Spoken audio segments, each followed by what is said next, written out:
మీరన్నారు ఇంతమందిని బాధితులు ఉన్నారు అదే అని చెప్పి. చాలా మంది మిమ్మల్ని అప్రోచ్ అయ్యి ఉంటారు కదా! కొన్ని వందల మంది, వేల మంది. సో, మరి ఎవరితోన్నా ఒకసారి ఏమన్నా అంటే మనకి ప్రూఫ్ ఇవ్వడం ఉంటే అంటే లైవ్‌లో మాట్లాడించే అవకాశం ఉంటే ఒకసారి చూడండి. ట్రై చేస్తాను నేను. యాహ్! హలో అన్న చెప్పండి అన్న. బ్రదర్, తమ్ముడు, నేను ఎన్టీవీలో ఉన్నాను. ఎన్టీవీలో ఉన్నాను.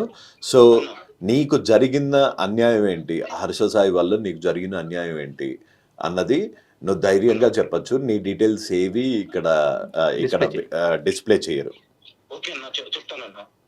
చెప్పు, రెడీగా ఉన్నారు యాంకర్ గారు. హలో, అదేనండి. అదే సార్ మీ పేరు మీ గురించి చెప్పారు. యాక్చువల్గా మీరు అంటే హర్ష సాయి దాంట్లో అంటే అసలు ఈ స్కామ్లో మీరు ఎలా వెళ్ళారు, ఎలా ఇరుక్కున్నారు?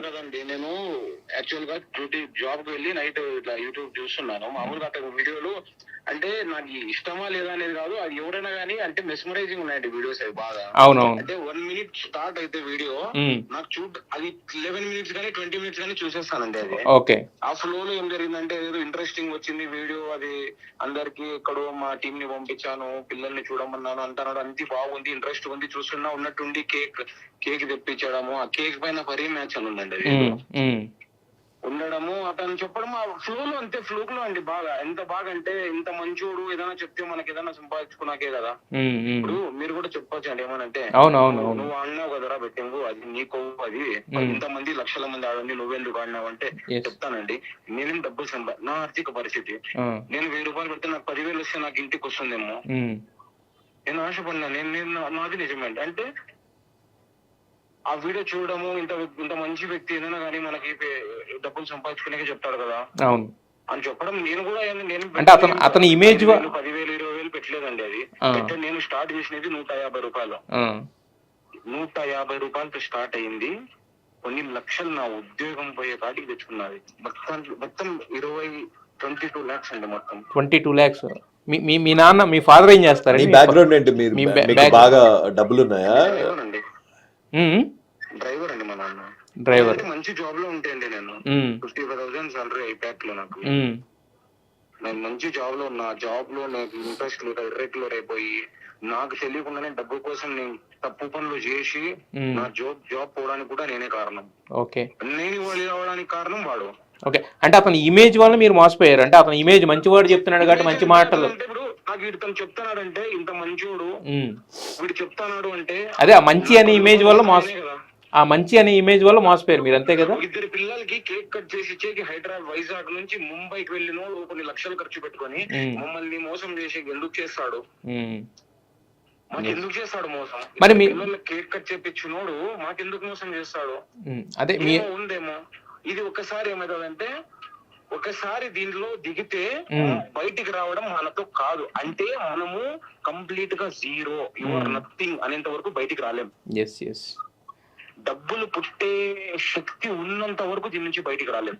ఇప్పుడు కూడా నాకు డబ్బులు 2 లక్షలు 3 లక్షలు పుట్టే సామర్థ్యం ఉండుంటే ఈ రోజు కూడా నేను ఇలా మాట్లాడేవాడిని కాదు. నాకు నా కెపాసిటీ కోల్పోయింది, జీరో అయిపోయారు టోటల్ గా.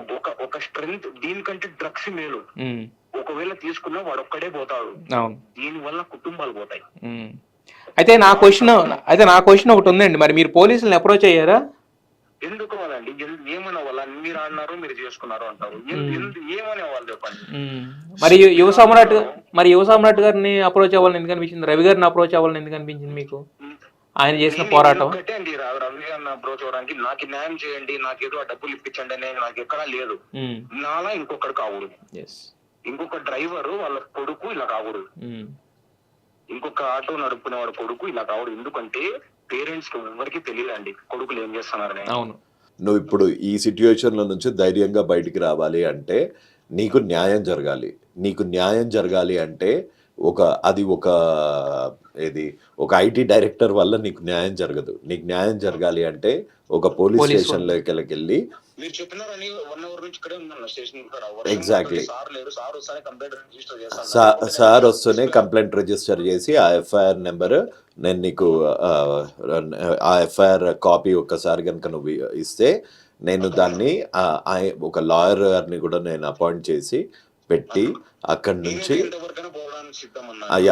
నుంచి నీ ఒక్కడి గురించే కాదు, దీనికోసం మీరు చెప్పండి, నేను ఈ లెటర్ రాసి నేను సూసైడ్ చేసుకుంటా, వద్దొద్దు మీరు వద్దొద్దు అట్లాంటి పిచ్చి పనులు అస్సలు చేయొద్దు. అట్లాంటి మీకు న్యాయం చేస్తారు అనే నమ్మకం నాకు ఇస్తే ఇప్పుడే నేను చేయడానికి కూడా ఎందుకంటే అట్లాంటి అట్లాంటి పిచ్చి పనులకి నేను అసలు సపోర్ట్ చేయను.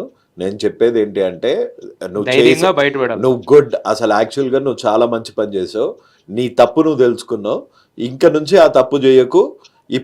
ఇప్పుడు జస్ట్ న్యాయం గురించి పోరాడు. ఇంతవరకు నువ్వు మాట్లాడుతున్నావు అన్న, ఒక్కరు మాట్లాడిన పాపాన పోలేదన్నా.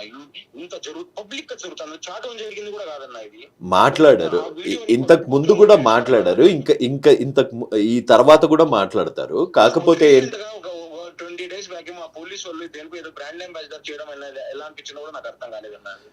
సరే, దాని అందటి గురించి మనం యాక్చువల్గా అది సరైన అధికారులకి నేను చెప్పినట్టే దీని మీద సరైన అవగాహన లేదు పోలీస్ డిపార్ట్మెంట్కి కూడా. సో డెఫినెట్గా ఇది నువ్వు నీలాంటి బాధితులకు అందరికీ ఎంత దూరమైనా రావడానికి నేను సిద్ధం. వండర్ఫుల్. సరే బ్రదర్, ఉంటాను నేను. ఓకే, జై హింద్.